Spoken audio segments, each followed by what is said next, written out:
हाय दोस्तों।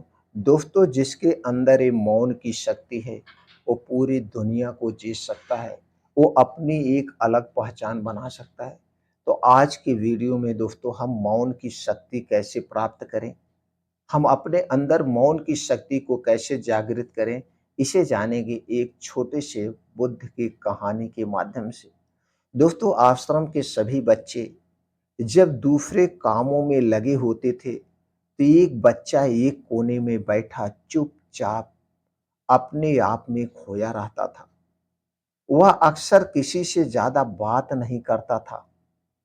आश्रम की सभी जिम्मेदारियां पूरी करने के बाद जहां सभी बच्चे पूरे दिन की घटनाओं की चर्चा करने लगते हैं, वहीं पर वह शांत रहने वाला बच्चा एक बरगद के पेड़ के नीचे बैठकर ध्यान करने लगता है। सभी बच्चों को आश्चर्य होता है क्योंकि उसका कोई दोस्त नहीं था। वह अक्सर आश्रम में अकेला ही घूमा करता था। ये देखकर उसके गुरु को बड़ी प्रसन्नता होती थी। उसे लगता था कि कोई तो है आश्रम में जो मौन यानी कि चुप रहने की ताकत को समझता है, उसके महत्व को समझता है। आश्रम के बारे में जब भी कोई जरूरी निर्णय लेना होता था तो उसकी राय जरूर लिया करते थे। लेकिन यही बात गुरु जी के एक दूसरे शिष्य को बड़ी खटकती थी, क्योंकि वो गुरु जी का प्रिय शिष्य बनना चाहता था। इसीलिए वह गुरु जी के सामने दूसरे बच्चों के कर्मों में यानी उनके कामों में कुछ ना कुछ कमियां निकालता रहता था, जिससे गुरु जी उसे महान समझने लग जाएं। अक्सर वो अपनी जिम्मेदारियां पूरी तरह से निभाने का दिखावा भी करता था, चाहे उससे कोई सलाह ना भी मांगे, लेकिन फिर भी वो उन्हें अपनी सलाह देता रहता था। वो बहुत ही बातूनी शिष्य था और आश्रम के दूसरे सभी बच्चों में बहुत प्रसिद्ध भी था, क्योंकि वह सबसे हंसी मजाक करता रहता था, उनसे दिन भर बातें करता रहता था। इसीलिए उसकी सबसे दोस्ती हो गई थी।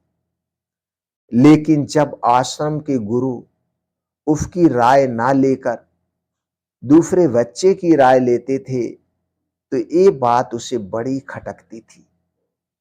उसे ऐसा लगता था कि वो दूसरे बच्चे से ज्यादा बुद्धिमान है। लेकिन गुरुजी लेकिन गुरुजी फिर भी उसकी तरफदारी करते हैं। ऐसा नहीं था, क्योंकि गुरुजी को बातूनी शिष्य के स्वभाव के बारे में पता नहीं था। लेकिन गुरुजी उसे अपने तरीके से सीख देना चाहते थे, ताकि उसकी ज्यादा बोलने की आदत, दिखावा करने की आदत, दूसरों में कमियां निकालने की आदत हमेशा हमेशा के लिए खत्म हो जाए और वो मौन रहकर ध्यान की गहराइयों को छुपाए। असल में हर सच्चे गुरु की यही इच्छा होती है।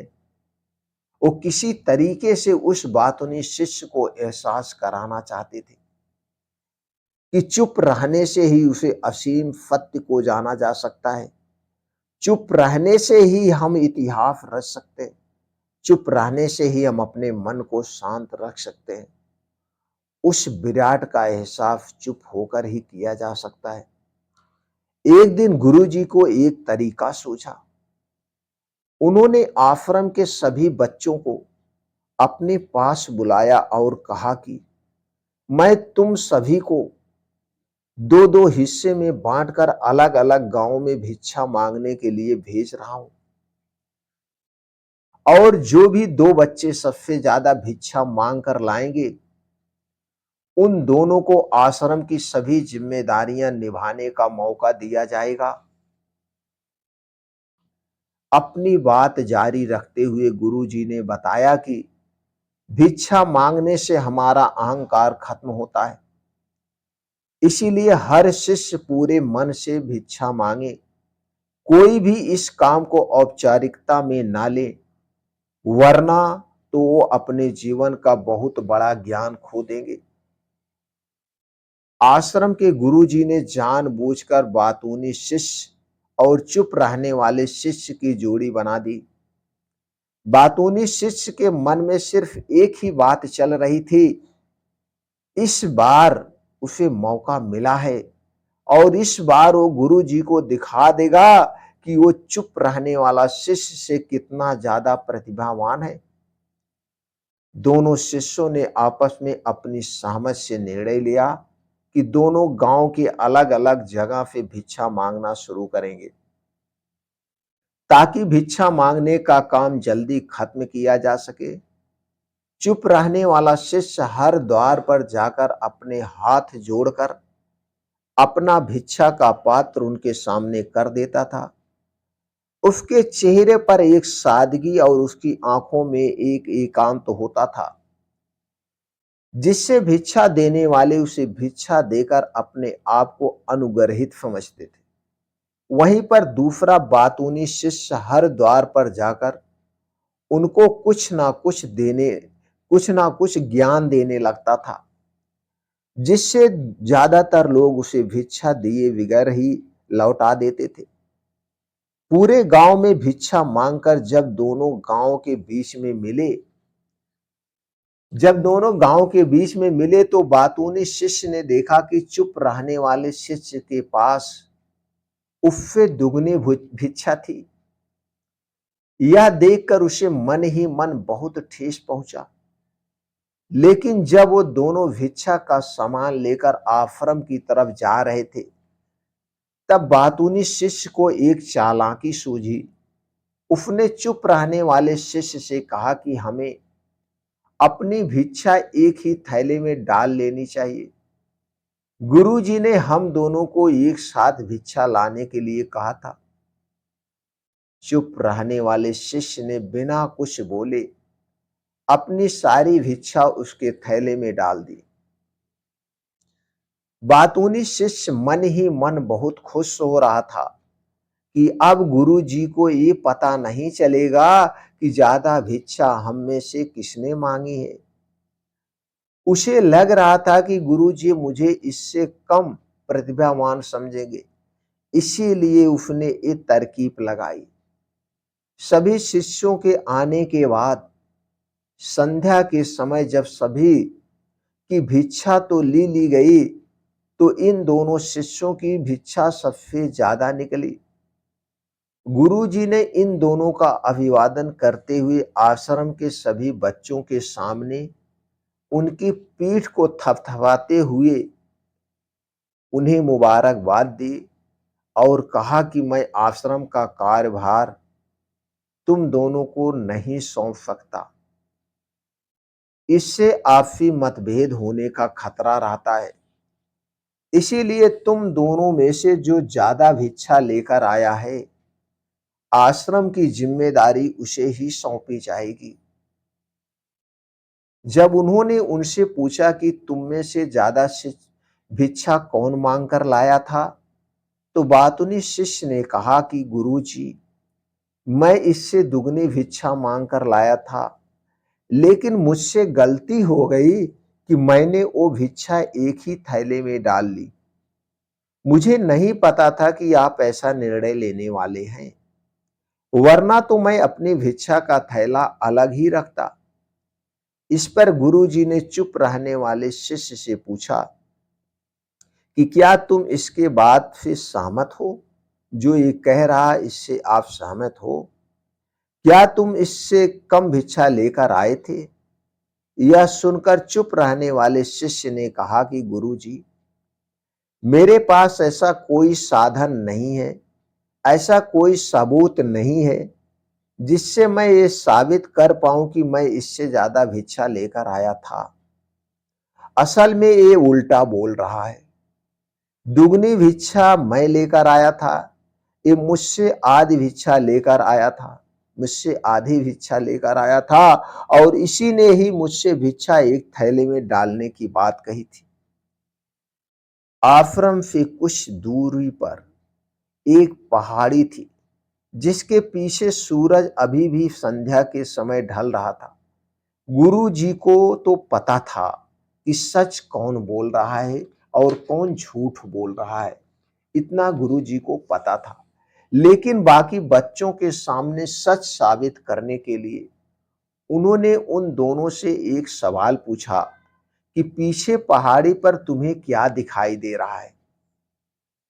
यह सवाल यानी यह सुनकर बाचाल शिष्य झट से बोल पड़ा, जो बहुत बोलता था। गुरुजी, पहाड़ी के पीछे सूरज अपना रंग बिखेर रहा है, आसमान में लालिमा छाई हुई है, ये बहुत ही सुंदर दृश्य है। वो तो और भी बहुत कुछ कहना चाहता था, लेकिन गुरुजी ने उसे चुप रह करते हुए दूसरे शिष्य से जवाब जानने के लिए जब उसकी तरफ देखा तो उसकी आंखों में आंसू भरे हुए थे। श्रद्धा, भक्ति और प्रेम से उसकी आंखें भर आई थी। गुरुजी को उससे पूछने की जरूरत ही नहीं पड़ी। गुरुजी ने सभी शिष्यों को संबोधित करते हुए कहा कि मैंने सवाल किया था कि पहाड़ी के पीछे तुम्हें क्या दिखाई दे रहा है।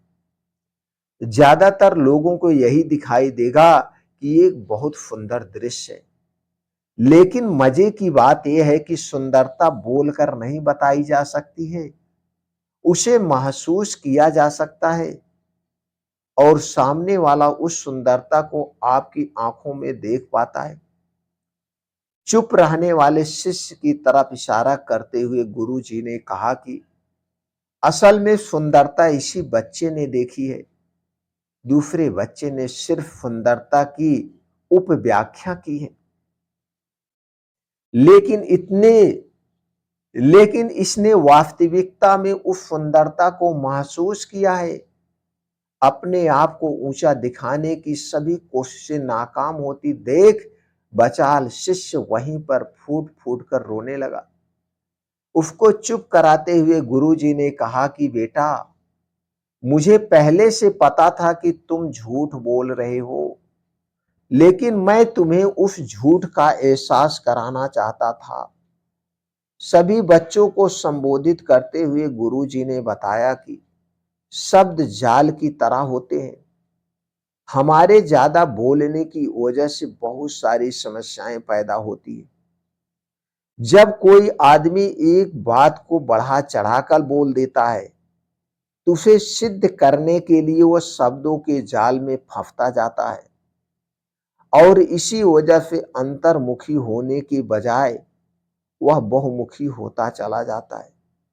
वहीं पर जिस भी व्यक्ति को अपनी अंतर यात्रा करनी होती है, उसे सबसे पहले चुप रहना सीखना होता है। जरूरत से ज्यादा बोलना या फिर हर वक्त बोलते ही रहना, ये सब हमारी अंतर यात्रा में बाधा बन जाती है। जब आप चुप रहने का अभ्यास करते हैं तो आप अपने साथ वक्त बिताने लगते हैं, जिससे कि आप अपने एकांत को जान पाते हैं। और एक बार अगर मन में एकांत स्थापित हो जाए तो आपकी आंखों में, आपके चेहरे पर वो सादगी, वो एकांत, वो अस्पष्टता की झलक सब कुछ सामने नजर आने लगती है। कुछ साबित करने को नहीं रह जाता है, कुछ बताने को नहीं रह जाता है, सब कुछ आंखों में देखा जा सकता है। चुप रहने वाले शिष्य की तरफ इशारा करते हुए गुरुजी ने कहा कि अभी जो दृश्य है इस बच्चे ने देखा है, वो ज्यादा बोलने वाला आदमी कभी नहीं देख पाएगा।